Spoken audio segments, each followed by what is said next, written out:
राजकारणाला नकारात्मक अंगाने बघण्यापेक्षा सकारात्मक अंगाने पाहिलं पाहिजे. बी रिस्पॉन्सिबल अँड गिव्ह रिस्पॉन्स. ह्या जिल्ह्याला कायम अन्याय सहन करावा लागला. मला एकच पर्याय की मुलगा शेतीतून बाहेर गेला पाहिजे. आंदोलनं, मोर्चे आणि सातत्यानं बंद पुकारला एखादं गाव म्हणजे प्रश्न सुटतो असं नाही. तो त्यात योग्य ठिकाणी मांडावा लागतो. You have to deliver somehow or the other. प्रयत्न कर, ध्यास घे, ध्यासाने निश्चित मिळतं. Think from the heart, think from the heart, think from the heart. अनुभवातून शिकत शिकत जगण्याचं तत्वज्ञान गवसत गेलेल्या या तरुण नेत्याच्या आयुष्यात असे अनेक प्रसंग आले की ज्यामुळं आता पुढं काय हा प्रश्न आवासून उभा ठाकला.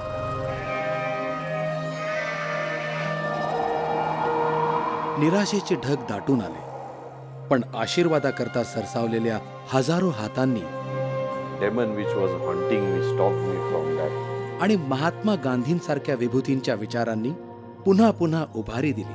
दृष्टी विशाल होत गेली आणि माणसं जमा होत गेली. या सगळ्या प्रवासात घरातून मिळालेली एक शिकवण कायम मनात घर करून होती की राजकारण हे एक व्रत आहे आणि ते कधीच अर्ध्यावर सोडून देता येत नाही. आमचे आजोबा कैलासवासी दादा पाटील राजळे, आमचे दुसरे आजोबा कैलासवासी भाऊसाहेब थोरात हे स्वातंत्र्य चळवळीत, कम्युनिस्ट चळवळीत होते. पुढं कालांतराने सहकार चळवळीत आले आणि म्हणून त्यांना मी लहानपणापासून पाहत आलो आणि म्हणून सामाजिक अंग, सामाजिक चळवळीच्या संदर्भातलं अभ्यास हे सातत्यानं मी त्यांच्याकडून शिकलो.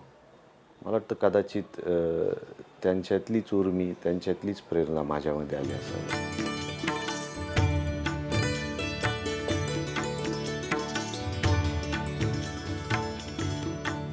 वारकरी संप्रदायाची आणि सत्यशोधक चळवळीची परंपरा असणारं घराणं. त्यामुळेच जात पात, धर्म, उच्च नीच असा कुठलाच विचार मनाला शिवला नाही. राजकारणात उतरल्यावर समाजाची एक एक अंग समजू लागली आणि अगदी छोट्यातल्या छोट्या माणसांशीही मैत्री वाढू लागली. आपण राजकारणामध्ये आणि समाजकारणामध्ये उतरतो त्यावेळेस आपल्याला समाजाचे अनेक अंग दिसतात. विशेषतः प्रत्येक जातीपातीमध्ये, प्रत्येक धर्मामध्ये आपल्याला रुची वाटायला लागते. मित्र तयार होतात, कार्यकर्ते तयार होतात, जी अतिशय छोटी असतात. म्हणजे माझी आजही कार्यकर्ते खूप लहान लहान आहेत. म्हणजे एखादा पानटपरीवाला असेल, एखादा चप्पल दुकानदार असेल, एखादा हातगाडीवाला फळ विकणारा असेल, एखादा एकदम साधा फिटर असेल. आणि ही समाजातली छोटी छोटी माणसं ज्यावेळेस आपण काम करताना पाहतो, आपल्याबरोबर राहताना पाहतो, विशेषतः त्यांची एक अटॅचमेंट आपल्याशी तयार होते. याच्यातून मला वाटतं आपल्यामध्ये एक मानवतेचं अंग तयार होतं. राजाभाऊंनी राजकारणात आणि समाजकारणात प्रवेश अगदी लहान वयातच केला. सुरुवातीपासूनच खूप काही करण्याची उर्मी होती, पण व्यवस्थेतली खिंडारं पाहून मन कधी पेटून उठायचं तर कधी निराश व्हायचं. राजकारणाकडे प्रत्येकाचा पाहण्याचा अंग वेगळं आहे. विशेषतः आजच्या तरुण पिढी कायम राजकारणाकडे नकारात्मक नजरेने पाहते. त्यावेळेस तीच नजर माझी होती. कुठंतरी एक कायम माझ्या पिढीला कायम वाटतं किंवा माझ्या नंतरच्या तरुण पिढीला वाटतं की कुठंतरी प्रशासन सुस्त आहे आणि याची जाणीव पावलोपावली होती. विशेषतः ज्यावेळेस आम्ही ग्रामीण भागामध्ये फिरतो, शहरातसुद्धा ते आढळतं की फार छोट्या गोष्टीपासून म्हणजे गटर तुंबलेली असती, नळाला पाणी आलेलं नसतं आणि कदाचित जर मोठ्या अंगानं गेलं तर हायवेचा रोड ब्लॉक झालेला असतो किंवा त्या ठिकाणी भरती प्रक्रियेमध्ये लाखो विद्यार्थी लाईनीमध्ये उभा असतात. आणि ज्यावेळेस ह्या सगळ्याच अंगाकडे आपण पाहतो त्यावेळेस एक लक्षात येतं की एखादी किरकोळ ज्याच्याकडे लक्ष दिलेलं नसतं प्रशासनानं आणि त्या बाबीमुळं हे झालेलं असतं. कदाचित भरती प्रक्रियेमध्ये 10 दिवस इंटरव्ह्यू घेऊ शकत होते तुम्ही. कदाचित रोड ब्लॉकमध्ये त्या ठिकाणी ट्रॅफिक हवालदार चांगल्या पद्धतीनं गाईड करू शकला असता. कदाचित मी जसं म्हणलो गटार तुंबलं त्या ठिकाणचा प्रशासन अधिकारी फक्त गेलेला नसतो आणि त्या ठिकाणी नीटचं कॉन्ट्रॅक्टरने काम केलेलं नसतं आणि हा सगळा सुस्तपणा मनाला निश्चितपणे चटका देऊन जातो. पुण्याहून आर्किटेक्चरचं उत्तम शिक्षण घेऊन राजाभाऊ परत आले. आसपासची परिस्थिती बिकट होती. शेतकरी गांजलेला होता, तरुण वर्ग दिशाहीन भटकत होता. आपल्या आवडीचं काम एका बाजूला खुणावत होतं, तर बाहेर लोक आपल्याकडे आशेने बघत आहेत हेही जाणवत होतं. चिंता होती, चिंता जास्त होती. मला होती, माझ्या कुटुंबियांना होती, माझ्या मित्रांना होती. आसपासच्या परिस्थितीचं चित्र राजाभाऊंसमोर स्पष्ट होऊ लागलं आणि त्यांनी आंदोलनांचा धडाकाच सुरू केला.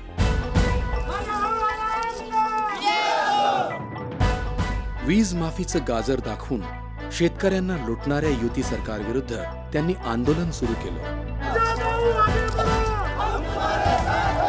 आणि शेवटी वीज मंडळाला त्यांनी विजेची बिलं मागे घ्यायला भाग पाडलं. सुरुवातीला माझं वय खूप कमी होतं आणि तरुणही होतो. उमेद होती काहीतरी करायची. युतीचं शासन असायचं. अनेक निर्णय शेतकऱ्यांच्या विरोधातही त्या काळात घेतले गेले. मी म्हणणार नाही की संपूर्ण, परंतु त्या काळात आम्ही तरुण असल्यामुळं सातत्याने मोर्चे, आंदोलनं हा भाग असायचा. पंचायत समितीचा अनागोंदी कारभार असो, रस्त्याच्या निकृष्ट कामांविरुद्धचं आंदोलन असो, दारिद्र्य रेषेखालील लोकांच्या यादीत झालेला फेरफार असो किंवा हरिनाम बोले वीज मंडळ डोले सारखं अनोखं आंदोलन असो, प्रत्येक अन्यायाला त्यांनी वाचा फोडायला सुरुवात केली. जुन्या पिढीने विचार केला, येणाऱ्या पिढीचा तो तुम्हाला आम्हाला विचार करावा लागेल. हळूहळू तरुणांची एक फौज त्यांच्या भोवती उभी राहू लागली. पण ही आंदोलनं त्यांनी कधीच हिंसक होऊ दिली नाहीत की आंदोलक म्हणून त्यांनी स्वतःच्या जबाबदाऱ्यांचाही विसर पडू दिला नाही. आंदोलनं करायचंच नाही असंही नाही. योग्य वेळी आंदोलन करावं लागतं. अनेक वेळेस मी असेही प्रसंग पाहिले की प्रशासन बिलकुल सतर्क नसतं. अधिकारी अतिशय सुस्त झालेले असतात. अशा वेळेस आंदोलनाचा पावित्र्य योग्य वाटतो. परंतु सातत्यानं आंदोलन करणं आणि त्याला हिंसक वळण देणं, मला वाटतं चळवळीच्या कार्यकर्त्याला हे शोभत नाही. शेवटी कोणती चळवळ ही ज्याला आपण म्हणतो की कन्स्ट्रक्टिव्ह राहिली पाहिजे आणि ज्यावेळेस आपण कन्स्ट्रक्टिव्ह काहीतरी बिल्ड करतो ते चिरंतर 100, 150, 200 वर्ष टिकतं. उच्च शिक्षित राजाभाऊंना जगात घडणाऱ्या बदलांचं भान होतं आणि म्हणूनच लोकांना आपल्यापर्यंत पोचणं हे सहज शक्य असलं पाहिजे हा त्यांचा आग्रह असतो. प्रश्न कुठलाही असो, राजाभाऊ तो सोडवतातच हा विश्वास लोकांच्या मनात तयार होऊ लागला. मी एक पाहिलं की शेवटी आजच्या पिढीला तुमची अकाउंटेबिलिटी लागते. तुम्हाला सांगितलेलं काम तुम्ही कसं डिलिव्हर करता याच्यावर आजची पिढी तुमचा अंदाज घेते आणि मला वाटतं you have to deliver somehow or the other. नाही तर तुम्हाला त्याला रिस्पॉन्स द्यावा लागतील. So be responsible and give response.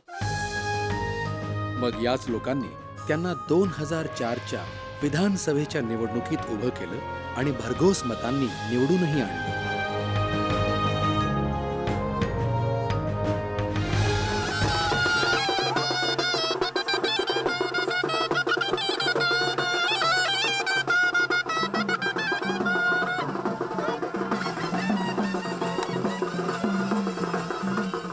ज्या नगर जिल्ह्यातून अनेकांनी विधानसभा आपल्या बुद्धिमत्तेच्या जोरावर गाजवली, त्याच विधानसभेत राजाभाऊंचा अभ्यासपूर्ण आवाज घुमू लागला. आमदारकीच्या काळात त्यांनी पाणी, रस्ते, वीज, बंधारे, ऊसतोड मजुरांचे प्रश्न लावून धरले व ते सोडवून दाखवले. राज्याच्या अर्थसंकल्पावरचं त्यांचं भाषण विधिमंडळात खूप गाजलं आणि अनेक ज्येष्ठ नेत्यांनीही त्यांच्या बुद्धिमत्तेला दाद दिली. 2004च्या निवडणुकीमध्ये काँग्रेसचे आमदार या नात्याने राजीव राजळे अतिशय तरुण व्यक्ती त्या ठिकाणी निवडून आली आणि सभागृहामध्ये बोलत असताना कुठल्याही विषयावर खूप अभ्यासपूर्ण अशा प्रकारचे चर्चा ते करायचे, त्यांचे मुद्दे त्या ठिकाणी सांगायचे आणि त्याच्यामुळं चटकन आम्ही सभागृहामध्ये असणारे सगळ्यांचं तिकडं त्या ठिकाणी लक्ष जायचं आणि कुणी चांगलं भाषण केलं तर आम्ही चिठ्ठी पाठवून की तू चांगलं भाषण करतोय, असंच तू त्या ठिकाणी काम कर. कारण नेहमी ह्याच्यातूनच कार्यकर्त्यातूनच एक चांगल्या प्रकारचा नेता हा तयार होत असतो. देशाची एकात्मता अबाधित राखण्यासाठी, धर्मनिरपेक्ष लोकशाही आघाडी पुन्हा मजबूत करण्यासाठी आणि खऱ्या अर्थाने साधू संतांचा महाराष्ट्र, समाज सुधारकांचा महाराष्ट्र, ही महाराष्ट्राची धर्मनिरपेक्षता आणि समानता अधिक शक्तिशाली बनवण्यासाठी राजीव राजळे यांच्यासारख्या एका विचारी, उत्साही तरुण कार्यकर्त्याला आपण संधी द्यावी, आपली बहुमोल मतं द्यावीत आणि देशाच्या लोकसभेला एक अभ्यासू खासदार द्यावा. राजाभाऊंचं कुटुंब हे शेतकऱ्यांचं कुटुंब.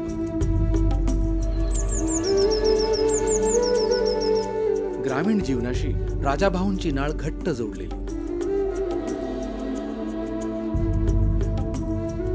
त्यांना तिथल्या अनेक समस्यांची पक्की जाण होती आणि म्हणूनच आमदार झाल्यावरही त्यांचा आंदोलनाचा धडाका कायम होता. मग ते एसटी बस सेवेकरिता असो किंवा दुधाच्या दरवाढीसाठीचं आंदोलन असो. पण ही आंदोलनं म्हणजे निव्वळ मोर्चे आणि घोषणाबाजी नसून प्रश्न अभ्यासपूर्ण पद्धतीने मांडण्यावर त्यांचा भर असतो. अनेक राजकीय पक्ष आपण पाहिले की स्पॉन्टेनियसली आले आणि गेले, त्यांनी चळवळीचं रूप धारण केलं नाही. अनेक राजकीय चळवळी पाहिल्या, फार गिरणी कामगारांच्या चळवळीपासून कितीतरी पाहिल्या, आले आणि गेले, परंतु ते बिचाऱ्या कामगारांना वाचू शकले नाही. आणि म्हणून कदाचित सातत्यानं मोर्चाने आंदोलन काढणं आणि त्याला हिंसक वळण घेणं याच्या पूर्णपणे मी विरोधात आहे. पण आंदोलनं आणि मोर्चे यांनी न सुटू शकणारा एक प्रश्न राजाभाऊंच्या मनाला कायम सलतो, तो म्हणजे दुष्काळाचा प्रश्न. नगर जिल्ह्यातला एक मोठा भाग कायम दुष्काळाने ग्रस्त असतो. पाण्याकरताचा आक्रोश राजाभाऊंच्या मनाला घरं पाडतो. सन 2000 साली त्यांनी या प्रश्नावर पाणी परिषद घेऊन या विषयाला हात घातला. या प्रश्नाचा राजाभाऊंनी खोलवर अभ्यास केला. दुष्काळाकरता दोन उपाय आहेत, एक शॉर्ट टर्म, एक लॉंग टर्म. शॉर्ट टर्म उपाय काय आहेत तर हे आम्ही छावण्या चालू करतो, टँकर्स देतो, कुठून तरी लांब नळाच्या पाण्याची योजना आणतो. परंतु हा खूप छोटा उपाय. शेवटीच प्रत्येक 2-3 वर्षांनी दुष्काळ हा येतोच महाराष्ट्राच्या ठराविक जिल्ह्यामध्ये, ठराविक भागामध्ये. पाण्याचं महत्त्वही शेतकऱ्यांना कळवलं पाहिजे. नवीन नवीन पाण्याच्या स्वरूपातलं नियोजन आलं पाहिजे. आज आहे ठिबकसारखी पद्धत आलेली आहे, परंतु आज ती अपुरी पडत आहे. कदाचित मॅक्रो लेवलला त्याचा विचार केला पाहिजे, नुसतंच मायक्रो लेवलला नाही.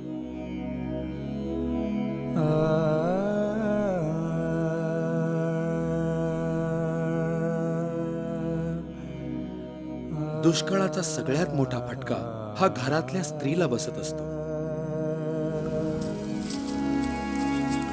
हंडाभर पाण्याकरता जी पायपीट करावी लागते त्याची जाण राजाभाऊंना आहे. ह्याच्याकरता नवीन प्रादेशिक नळ पाणी योजना केल्या पाहिजेत. हाय क्वालिटीचे कन्सल्टंट, योग्य तज्ज्ञ, योग्य मेकॅनिक, त्याच्याकरता कॉम्प्युटर मेकॅनिक्स यूज केलं. कालच मी परवाच कुठतरी भाषणात बोललो की कोणत्या गावाला किती पाणी द्यायचं हे कॉम्प्युटर ठरवणार. पाईप असे पाहिजे की जे फुटले नाही पाहिजे. आजही वॉल चोरी होते, म्हणजे दुर्दैव आहे आमचं, वॉल चोरी होते, तिथं पोलीस आपण देऊ शकत नाही.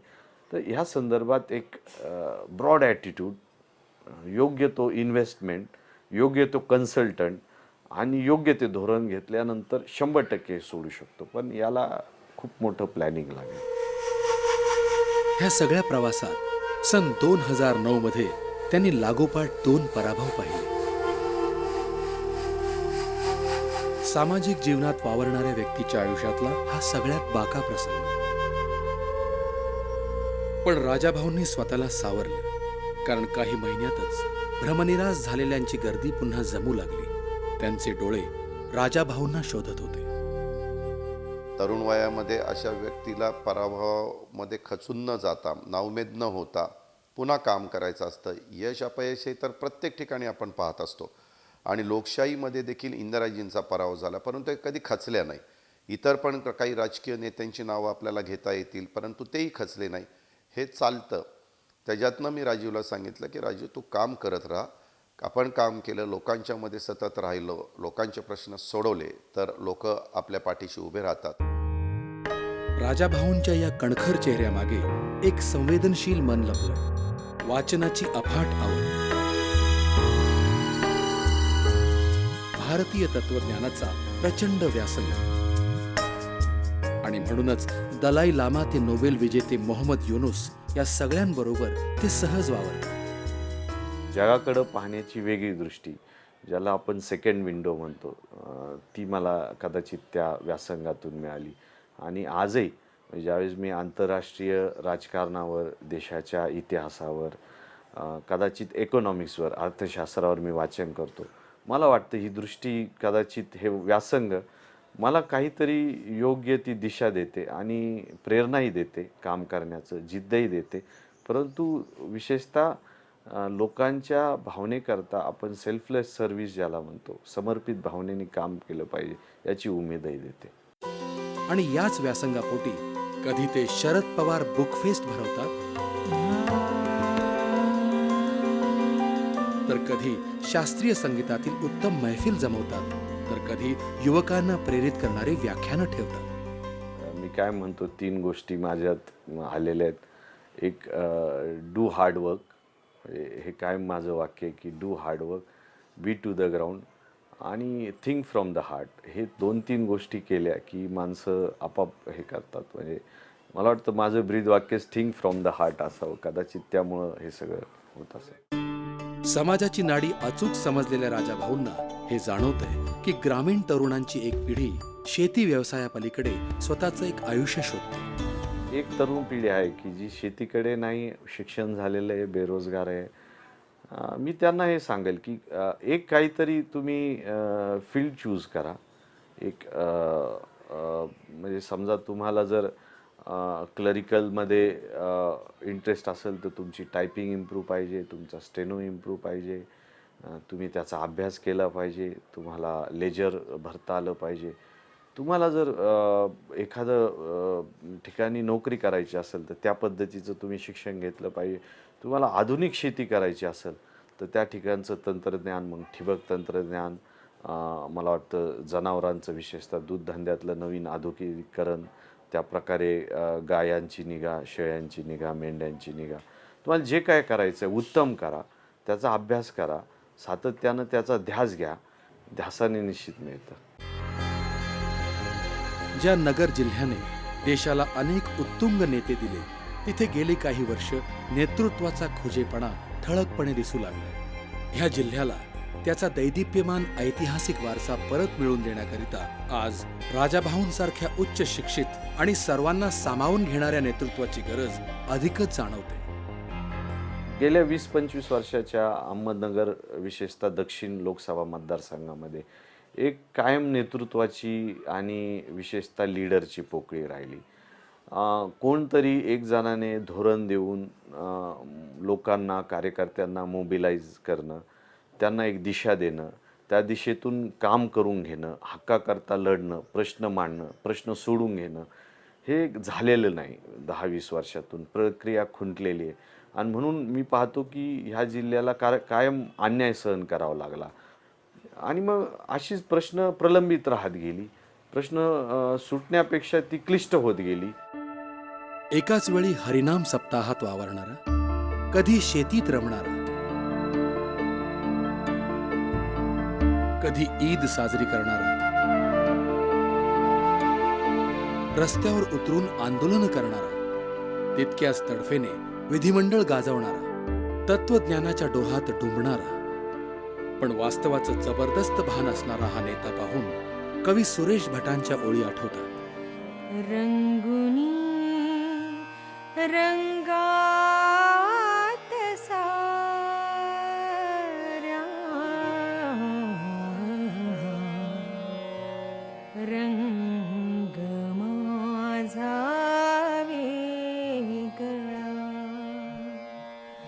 रंगुनी रंगात साऱ्या रंग माझा वेगळा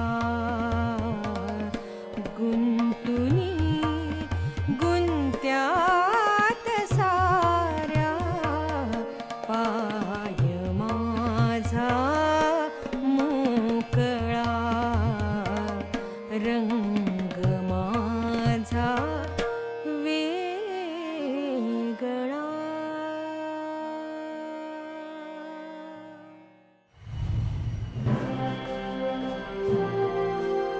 मतदार बंधू भगिनींना माझी आग्रहाची विनंती आहे की येणाऱ्या लोकसभेच्या निवडणुकीमध्ये एक चांगल्या विचाराचा, तरुण रक्ताचा, आपले प्रश्न अतिशय चांगल्या पद्धतीनं तडफेने मांडणारा हा राजीव राजळे यांना तुम्ही आपलं बहुमोल अशा प्रकारचं मत देऊन घड्याळाच्या चित्राच्या शेजारचं बटन दाबावं आणि त्याला आपल्या सर्वांच्या वतीने लोकसभेमध्ये पाठवावं, एवढीच मी विनंती करतो. नमस्कार.